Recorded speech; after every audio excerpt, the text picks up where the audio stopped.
I thought it was going to be a good night. I really did. My name's Adam. I'm 34 years old and I live just outside of Charlotte, North Carolina. We were throwing a birthday party for my wife, Kaylee, right at our house, our friends, her coworkers, some family. She wanted something classy but fun, so we had candles on the tables, music going, even hired a taco bar. The place looked great and I was proud of how it turned out. For a while, everything seemed fine. Kaylee was glowing, laughing, floating around the room with a wine glass in her hand. I stayed mostly in the background, refilling people's drinks, making sure the food stayed hot, introducing her work friends to her cousins. I didn't mind. This was her night. But somewhere around her third or fourth glass of rose, her laugh started getting too loud. Her stories a little too sharp. I brushed it off. She was tipsy, having fun. Let her enjoy it. Then she clinked her glass. Everyone went quiet. It was loud enough to stop conversations across the room. I turned around, thinking she was going to make a toast. Instead, she raised her glass and said, "This is my husband, pays the bills, buys me all the gifts, follows me around like a damn dog, and still thinks I actually love him." The room burst into laughter. I remember that moment in perfect detail. The sound of forks hitting plates. One guy actually slapped his leg. A few people tried to cover their smiles with their hands. Kaylee's best friend Carla laughed so hard she had to bend over. And me? I just sat there. Stunned. My face burned. I looked around, waiting for someone to say it was a joke or for Kaylee to follow up with a wink. But she didn't. She took another sip of wine and smirked at me like I was a clown. Some people gave me pity looks. Others turned away awkwardly. One of her coworkers raised an eyebrow like he was seeing me for the first time. I stood up. That's when Kaylee said it. "Oh, don't be so sensitive. You know you'll come crawling back anyway." There was a chuckle or two. Then silence. I didn't say a word. Didn't yell. Didn't throw a drink. I just grabbed my jacket, walked out the front door, and left my own wife's birthday party without looking back. I slept in my truck that night. Parked at a gas station, seat reclined, jacket over my chest like a blanket. I stared at the ceiling, trying to figure out what the hell just happened. The next morning, I came home early. The place was trashed, empty cups, wine stains on the counter, a half-deflated balloon floating sadly by the stairs. Kaylee was still in bed. I didn't go up. Instead, I went to the kitchen, started a pot of coffee, and just stood there, hands shaking. That's when her sister, Madison, walked in from the guest room. She looked like she hadn't slept either. Her eyes were puffy and she hugged herself like she was cold. "Adam," she said quietly, "can we talk?" I didn't say anything. She took a step closer. "She's freaking out. She was crying all night. She didn't mean it like that. Please, just talk to her." I looked at her for a long time. "Did you laugh?" I asked. Madison froze. "What?" "At the party. Did you laugh when she said that?" She opened her mouth. Closed it. That was my answer. I poured my coffee, left the room, and didn't say another word. At the time, I thought it was just a drunk insult. Something stupid, cruel, but maybe forgivable. But deep down, I knew better. Because no one says something like that, something that sharp, that rehearsed, unless they've thought about it before. And I was right. That one joke turned out to be the tip of something much uglier than I could have imagined. Kaylee acted like the party never happened. The morning after, she gave me one of those groggy, hungover apologies while brushing her teeth. "I was drunk," she mumbled through a mouthful of foam. "You know I don't mean stuff like that." That was it. No real apology. No explanation. Just brushed it off like she'd accidentally spilled a drink on me instead of tearing down our entire marriage in front of a house full of people. And God help me, I tried to let it go. But once you see something clearly, it's hard to unsee it. That little voice in my head that had been whispering for months suddenly got a whole lot louder. At first, it was her phone. Kaylee had always been glued to her screen, but now she was clutching it like it was a life preserver. Always turned face down. Always on silent. If I walked by, she'd tilt it away just slightly. Small move, easy to miss, but not once you're looking for it. Then came the late nights. Working late suddenly became a regular thing. Client dinners, last-minute meetings, just running to grab drinks with Carla. At first, I bought it. But it started happening too often and without warning. She'd leave the house dressed like she was going to a cocktail party, not a spreadsheet review. One Tuesday night, she said she was going to Target. Came back over 2 hours later wearing lipstick that hadn't been there when she left. I said nothing, but inside, something had shifted. I started watching closer. Not in some creepy stalker way, just noticing things, like the fact that she never left receipts out anymore. She used to toss them on the counter or leave them in her purse. Now, nothing. Her perfume changed too. Out of nowhere, she started wearing this new scent. Expensive, floral, strong. She said it was a free sample from Sephora. Right. Then came the text. It was a Wednesday night.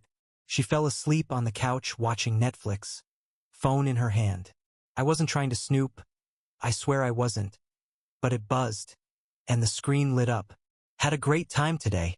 From a name I didn't recognize. The blood drained from my face. I felt cold, like someone had dumped a bucket of ice water down my spine. I didn't unlock the phone. I couldn't. But I sat there staring at that message for a long time, my heart pounding like a drum. I didn't sleep that night, just laid there next to her, staring at the ceiling, trying to make sense of it all.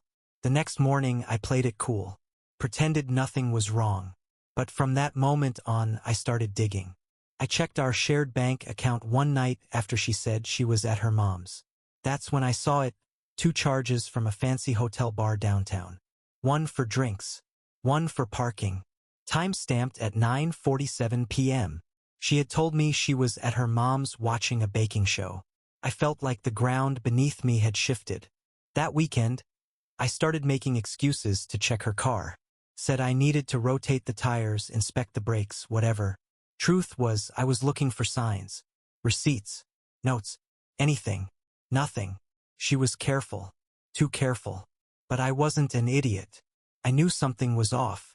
A woman doesn't suddenly start hiding her phone, dressing like a runway model to get coffee, and working late, 5 nights a week unless there's more to the story.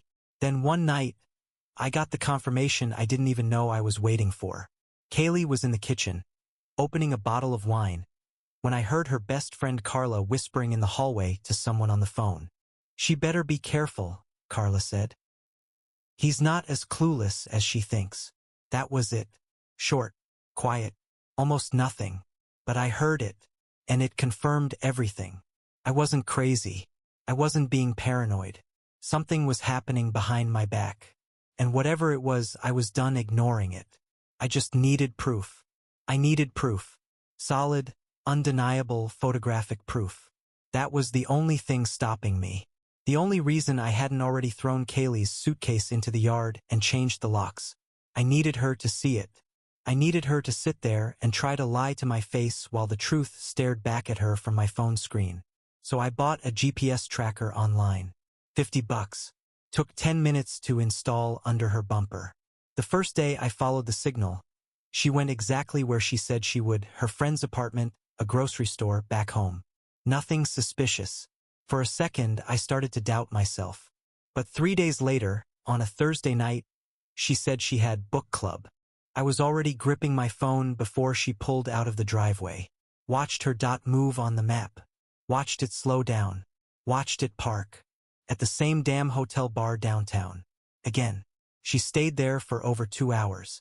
That's when I got in my truck and drove out. I parked across the street in the shadows. Engine off, windows cracked just enough to breathe. My hands were sweaty on the steering wheel.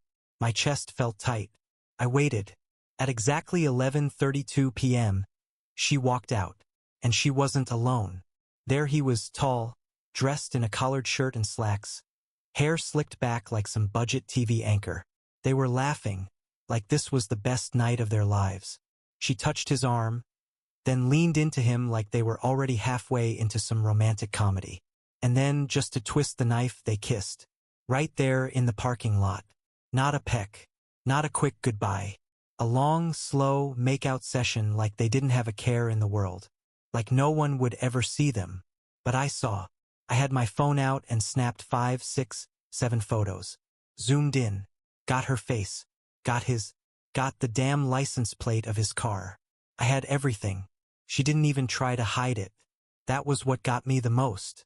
Not just the cheating, but how easy it came to her. Like it wasn't even a betrayal. Like I was just a placeholder. When she finally drove off, I stayed parked another 10 minutes, staring at the photos. My heart was pounding, but I felt strangely calm. This wasn't suspicion anymore. This was fact. This was the truth. The next morning, I made her breakfast. 2 eggs, toast, black coffee, the way she liked it. She wandered in wearing leggings and one of my old sweatshirts, yawning like nothing had happened, like she hadn't been making out with another man 8 hours earlier. We sat across from each other in silence. She scrolled on her phone. I watched her. Then I pulled out mine and placed it on the table, screen facing up. I opened the photo album. Kaylee looked at it. Then up at me. What's this? I didn't blink.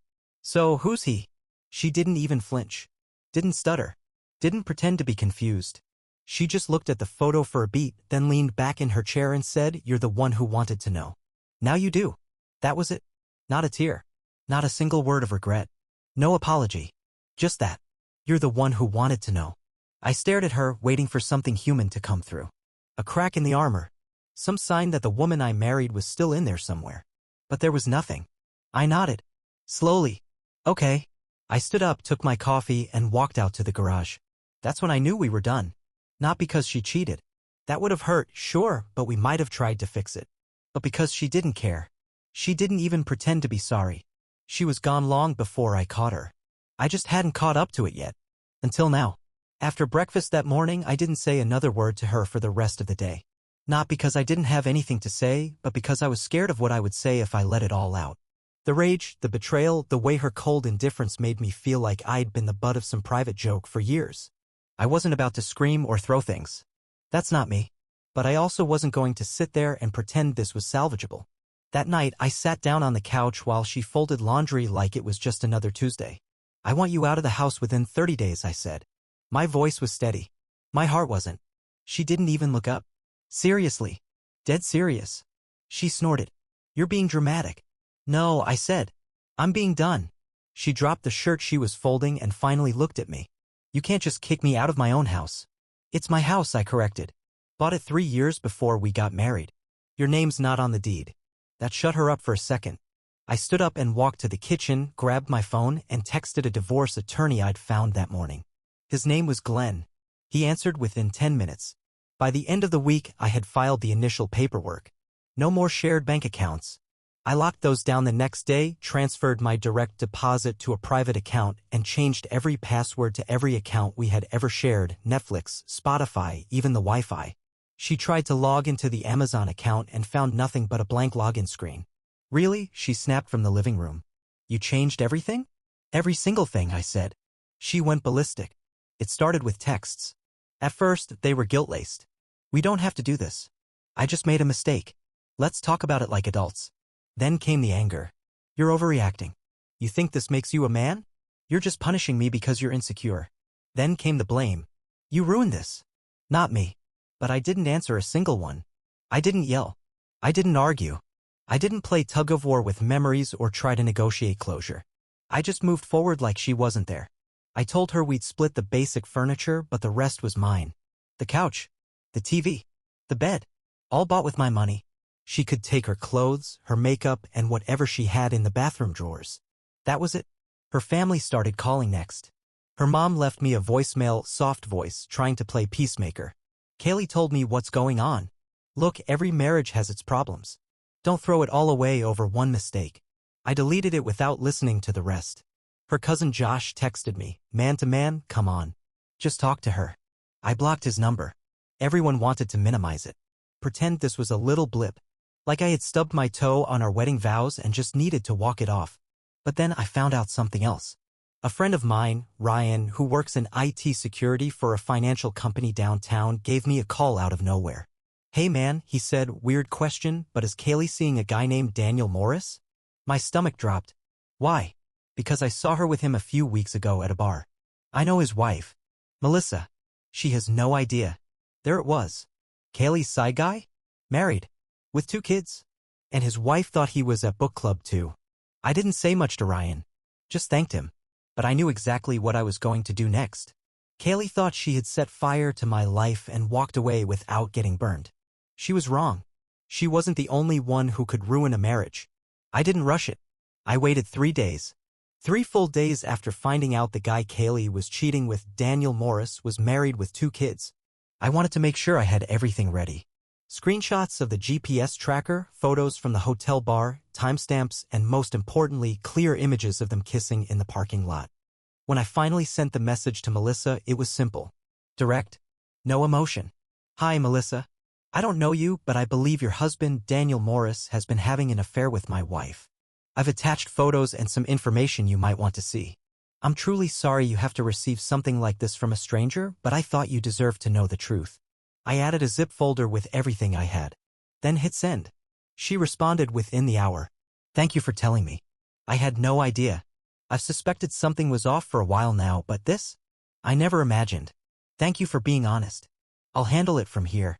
That was it? No dramatic questions. No sobbing. Just cold resolve. And I respected the hell out of it. By the end of the week, Daniel's life detonated like a firecracker in a shoebox. Melissa threw him out, filed for divorce, took the kids and moved in with her sister. From what I heard through Ryan, who apparently knew Melissa's family well enough to get updates, Daniel's co-workers found out too. Turns out Melissa had sent the photos to his office accidentally, CCing their team lead. Word traveled fast. And eventually it got back to Kaylee. I knew it the second my phone lit up with her name. Kaylee, you absolute piece of SHT. What did you do? Kaylee, you ruined my life. Are you proud of yourself? Kaylee, do you even care what you've done to me? I stared at the messages. One after the other. No apologies. No remorse. Just blame. Like I had gone out and destroyed something sacred when all I did was pull back the curtain. I didn't respond. She called next. I let it go to voicemail. I sat there and listened to her scream into the phone for a full 90 seconds. You've always been a coward. That's why you didn't confront me like a man. You had to go behind my back and destroy everything. You're sick. You're a fiend loser. Click. And you know what? I smiled. Not because I was proud of causing pain. I wasn't. I don't take joy in wrecking homes. But this? This wasn't just revenge. This was justice. And it was long overdue. A few days later, I heard from a friend of a friend, Carla's boyfriend, actually, that Daniel had dumped Kaylee too. Said it was too much drama and that he couldn't risk losing custody of his kids. Apparently, he told her flat out it was just fun. I didn't sign up for a war. So just like that, she was alone. No husband. No affair. No warm smiles and secret hotel meetups. Just silence. She sent one last message. A text so short I almost laughed when I saw it. I hope you're happy. I lost everything because of you. I wanted to type back, no, Kaylee. You lost everything because of you. But I didn't. I didn't need the last word. She already knew. And the best part? She still had no idea that I wasn't done. Because there was one more card I'd been holding on to. A final move that would make sure she couldn't crawl back from this. Something she never saw coming. But I waited. I wanted her to stew a little longer. To sit in the wreckage. To realize that no one was coming to save her. Not Daniel. Not her family. Not me. Her perfect little life had gone up in flames and she was standing in the ashes, wondering why the fire kept following her. She thought she could humiliate me and walk away untouched. Now she was the punchline. And the game wasn't over yet. I gave her exactly 30 days. No extensions. No reminders. No sympathy. She had her chance to leave with whatever dignity she had left. If she wanted to stay in denial, that was her choice, but come the end of the month I was pulling the plug.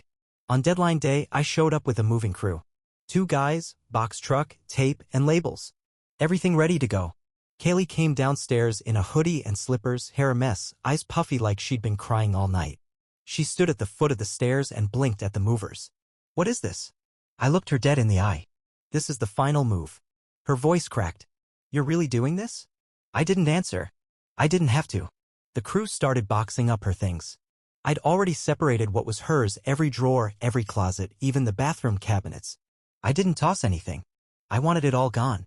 She followed me from room to room, trying every angle she could think of. You're being cold. I messed up, okay? But you don't have to do this. We can fix it, Adam. I ignored her.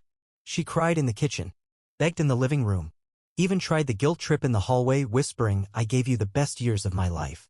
I almost laughed at that one. When the last box was loaded, I handed her the new keys to a storage unit across town. Paid for 3 months in advance. I wasn't heartless. Just done. Your stuff's there, I said. After 90 days, they start charging. Or tossing. She opened her mouth, but I turned and walked straight to the front door. I'll give you 15 minutes, I said over my shoulder. Then I'm changing the locks. You can't be serious. I didn't answer. Just stepped outside, leaned on the porch rail, and watched the minutes tick down on my phone. 14 minutes later, she walked out dragging a suitcase, shoulders hunched. She didn't say goodbye. Didn't even look at me. Just climbed into the back of an Uber and drove away.